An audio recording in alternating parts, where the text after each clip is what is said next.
various issues. Well, that's the whole thing. And I think the Seth Moulton clip really lays out exactly the hypocrisy, where if they say things are existential, if climate change is existential, if President Trump is existential to this country, then why would they flip?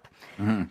For example, let's take Senator Mark Kelly. We talked about him last night, right? If climate change was so important that he had to drive that electric car, then why then would he go to diesel? The whole point is they exchange their values that they had in the moment for the resistance because they hate Trump more than they were committed to any value to begin with. When you talk about the age of the Democrat Party, too, that just terrifies me because I think about